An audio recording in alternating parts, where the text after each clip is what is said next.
விவசாயம் செய்ய முடியாது அம்மா. ஆமா. நம்ம விவசாயம்னு சொல்லும் போது சரி, இந்த விவசாயம் யாராவது மதிக்கிறாங்களா? அதானே, அவருக்கு ஒரு மரியாதையே இல்ல. சரி, இருந்தாலும் விவசாயம் பண்ணிதான் அந்த காலத்துல இருந்திருக்கு. ஆமா, இப்பவுமே இருக்கு அம்மா. இப்படி மக்கள் எல்லாரும் அவரவர்களுடைய விளைநிலத்திலே வந்து சேர்ந்து பாத்தீங்களே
இருக்கக்கூடிய விவசாயிகள் அத்தனை பேர்களும் அவரவர்களுடைய விளை நிலத்திலே வந்து சரி அழகாகவே நிலத்தை தளவரிசைப்படுத்தி மாத்தி கட்டி நீர் வார்த்து பக்குவமாய் விதை செடி கொடிகளை வளர்த்து வருகின்றார்கள். இந்த செடி கொடிகள்லாம் வளர்ந்து வருகின்றது. வாழை பயிர்கள், நெஞ்சை பயிர்கள், கருணக்கிழங்கு, சீனி கிழங்கு, உருளைக்கிழங்கு, உள்ளி, வெள்ளக்கூடு, கடுகு பயிர்கள், மல்லி பயிர்கள், இப்படி அனைத்து பயிர்களை வைக்கிறார்கள். இஞ்சி, ஏலம், கிராம்பு, எலுமிச்சம், உலகத்தில் எல்லாம் தேவைப்படுகிறோம்மா. எல்லா பயிர்களையும் வைக்கிறார்கள். பயிர் தொழில் செய்ய தெரியுமானே? எனக்கா? ஆமா, பிறந்ததே வைக்கலாம். சரி, விவசாயமா நமக்கு தெரியாம பயிரா இருக்கு, உலகத்துல இருக்க முடியாது. அப்படின்னா சரி, அத்தனை பயிர்களும் வளர்ந்து கொண்டு இருக்கின்றது. இருக்கும்போது சரி, இந்த பயிர்கள் எல்லாம் பலன் பெறக்கூடியதா? ஆமா, பயிர்கள் வளர்ந்து பலன் கொடுக்கக்கூடிய சமீபம் வருகின்றது. ஆமாம்மா, வாழை வச்சிருக்கும் போது வாழைகள்லாம் வளர்ந்து குலை தள்ளுகிறது, பலன் கொடுக்கக்கூடிய சமீபம் வந்தது. ஆமா, விவசாயிகள் ஒருவருக்கு ஒருவர் பேசுகின்றார். அண்ணே தம்பி, விளைநிலம் எப்படி இருக்கு? விளைநிலத்தில் நல்ல பயிர்கள் விளைஞ்சிருக்கேன். சரி அண்ணே, காண வச்சேன். வானம் கோட்டை கணக்கில் காத்திருக்கிறது. சரி, சோளம் வச்சேன், கணக்கில்லாத கோட்டைகளாக காத்திருக்கிறது. சரி, காய்ச்சிருக்குதோனே. வாழை வச்சேன், அதாவது 10,000 வாழை போட்டிருக்கேன். 10,000 வாழையும் கொஞ்சம் குறைஞ்சபட்சம் இப்பெல்லாம் ஒரு 10 லட்சம் ரூபாய்க்கு மேல விட்டு. சரி, அதனால எனக்கு கோடீஸ்வரன் நான் தான் கோடி ஈஸ்ட் வரேன். பரவாயில்லையே. தம்பி, என்ன நீங்க ஏதாவது பயிர் வச்சிருக்கீங்களா? நான் நிறைய பயிர் வச்சிருக்கேனே. நிறைய என்ன பயிர் வச்சிருக்கியோ? நிலக்கடலை வச்சிருக்கேன். அது அந்த பக்கத்துல இருக்கு. அதை பார்த்துதான் சொல்லிட்டு இருக்கீங்க. அவச்சக்கடலை பார்த்தோன்னா அதே ஆகுது. ஆமா, சண்டாளி. சரி, நிலக்கடலை, கரும்பு வச்சிருக்கேனே நானு. அது எதுக்கு வீட்டு ஜூஸ் போட்டு கடையில வியாபாரம் பண்ணுவேன். ஜூஸ்? ஆமா, ஜூஸ் போட்டு. சரி, ஆமா. நீ என்ன வச்சிருக்காப்பா? நான் பச்சை பயிர் வச்சிருக்கேன். சாம பயிர். ஓ, பாசி பயிர். ஆமா. அண்ணா, நீங்க நெல் விவசாயம். சரி, பரவாயில்ல, எல்லாரும் நல்ல பயிர் வச்சிருக்கீங்க. இவர்கள் சமுதாயிகள் அத்தனை பேர்கள் ரொம்ப சந்தோஷம். பயிர்கள் எல்லாம் வளர்ந்து பலன் கொடுக்கின்ற சமயம் வருகின்றது. ஆமாம்மா, வனத்தில இருந்து வன மிருகங்கள் வந்து அந்த பயிர்களை அழித்து நாசம் செய்கின்றது. சரி, பயிர்களை வந்து விவசாயிகள் செய்யும் போது ஆமா, வனமிருகம் வந்து அங்க அழித்து நாசம் செய்யும் போது எப்படி இருக்கும்? விவசாயிகளுக்கு ரொம்ப மன கஷ்டம் ஆயிடுச்சு. யாரை வந்து இருக்கிற கர்மபுரம் திரும்பி. சரி, அந்த யாரை என்ன செய்திருக்கா? என்ன, அந்த வாழை பயிரெல்லாம் புட்டி புட்டி தள்ளி சரி வாழைகளை பறந்துட்டு போகுது. பண்ணி இருக்க பண்ணி இது ஒரு பக்கம் முண்டுது. சரி, அம்மா அத்தனை மிருகங்களும் பயிரை போற அழிச்சாச்சு. சரி, அப்ப மக்கள் எல்லாம் ஒன்று சேர்ந்து வன மிருகங்கள் அழிக்கின்ற போது பார்த்தார் மக்கள் அத்தனை பேர்களும். ஆமாம்மா, மக்கள் எல்லாம் தங்களுக்கு ஒரு கஷ்டம் யாரை சொல்லுவாங்க? சொல்லுவார்கள். அதான் இப்ப கூட்டம் சொன்னா கூட்டத்துக்கு தலைவர் இருப்பாங்கல்ல. கண்டிப்பா கண்டிப்பா. கூட்டத்துக்குள்ள ஏதாவது பிரச்சனைனா ஆமா யார்கிட்ட சொல்லுவாங்க? தலைவர்கிட்ட தான் சொல்லுவாங்க. தலைவர் தான் சொல்லுவாங்க. தலைவர். இந்த கூட்டத்துக்குலாம் தலைவர் யாரு? இந்த கூட்டத்துக்குலாம் தலைவர்லாம் நீதான்.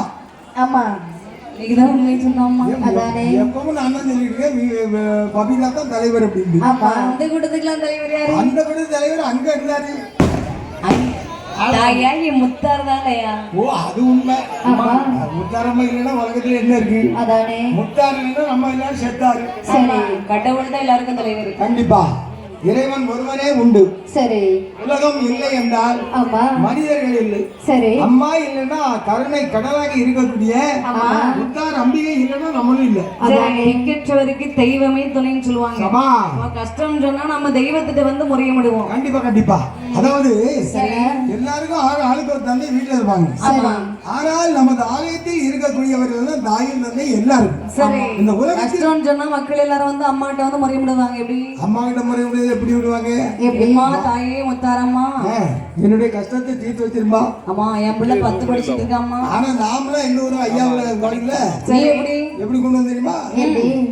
நாராயண குருவை நாளும் மறக்காமல் பேராகவே இருந்தால் பேரு உங்களுக்கே,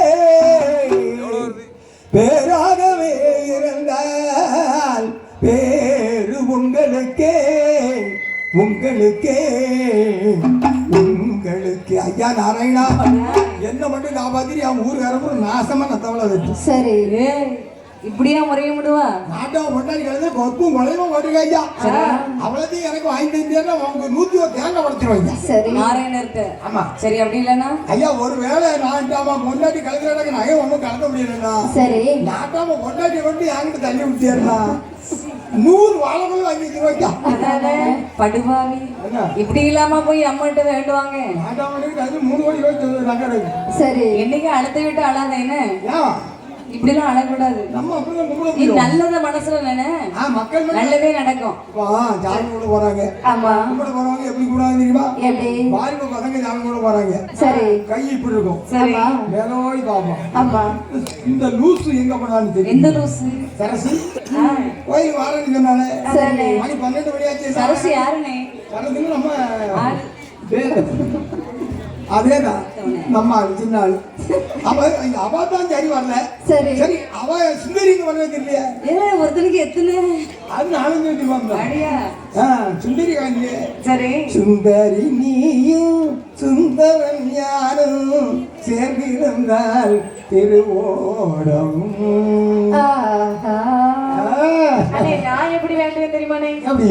ஐயா சாமி கும்பிட்டு இருக்கோம், வெளியே செருப்பு போட்டிருக்கேன். சரி அது தொலைஞ்சு போனா எங்க அம்மா இன்னொரு 500 ரூபாய்க்கு செருப்பை தருவாங்க. இது நீ மட்டும் இல்ல, அம்மா உங்க குலமே செருப்பு அங்க மட்டும் இங்க இருந்து கொடுக்குறேன். சரி. அம்மா முத்தாரம்மா மதுரகாளி அம்மா அம்மா செருப்பு மட்டும் நீ தருவா அம்மா. சரி. அப்படின்னு அழகா கும்பிடுவாங்க. அம்மா நான் எப்படி கொண்டு வந்துருவானே? எம்மா அந்த ரெட்களும் சரி அந்த அக்கா எவ்வளவு அழகா சட்டிச்சல கொடுத்துருக்காங்க. இந்த பட்டிச்சல மாதிரி என் வீட்டுக்கார எடுத்தா நல்லா இருக்குமே. பெரிய காரியமா? ஆமா. பட்டிச்சல அவங்க தொலைச்சு காயப்படும்போது அவங்க இது வேணா பிடிச்சி வச்சு